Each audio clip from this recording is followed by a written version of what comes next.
ఒక్కొక్క బోటు 50 టన్నుల వెయిట్ ఉండే బోట్ని, అది కూడా ఏదైతే ఎవరైనా బోట్ ఉంటే ఆ బోట్ని జాగ్రత్తగా పెట్టుకుంటాం. అలాంటిది 3 బోట్లు ఒకటిగా కట్టి 11,40,000 క్యూసెక్స్ ఆఫ్ వాటర్ నదిలో వస్తూ ఉంటే అప్పుడు ఈ వదిలిపెట్టారు.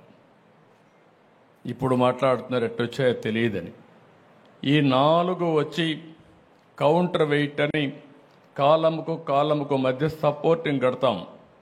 అది కూడా 15 టన్నుల వెయిట్ ఉండే కౌంటర్ వెయిట్ నుంచి గుద్దాయి. ఆ హైట్కి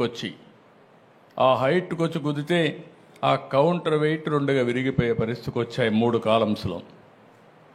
అంటే మీరు ఊహించుకోవాలి, అదే కానీ కాలమ్ని కానీ గుద్దుంటే ఈరోజు ప్రకాశం బ్యారేజీ మనం చూసేవాళ్ళం కాదు. అది కొట్టుకొని పోతే లంక గ్రామాలు ఏమవుతాయి, ఈ ప్రాంతం అంతా ఏమవుతుంది?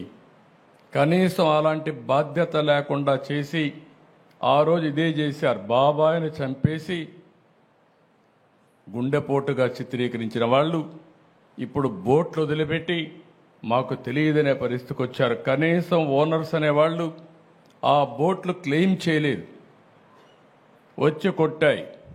3 రోజులు మనం మన పనుల్లో ఉన్నాం. చూస్తే దానికి వైఎస్ఆర్ కాంగ్రెస్ పార్టీ కలర్స్ ఉన్నాయి. అయితే ఒక్కడు కూడా మాట్లాడకపోతే ఆ నెంబర్లు తీసుకొని వెరిఫై చేస్తే వీళ్ళంతా కూడా వైఎస్ఆర్ కాంగ్రెస్ పార్టీ ఫాలోయర్స్. అదే మరిగా ఇదే బోట్లు ఈ దొంగ ఇసుక వ్యాపారాన్ని చేయడానికి వినియోగించిన బోట్లు ఇవన్నీ. అంటే మనం గుర్తుపెట్టుకోవాలి, నేరాలు ఘోరాలు చేసే దుర్మార్గులు ప్రజా జీవితాల్లో ఉండి ప్రజల జీవితాలను అతలాకుతలం చేసే పరిస్థితికి వస్తున్నారు.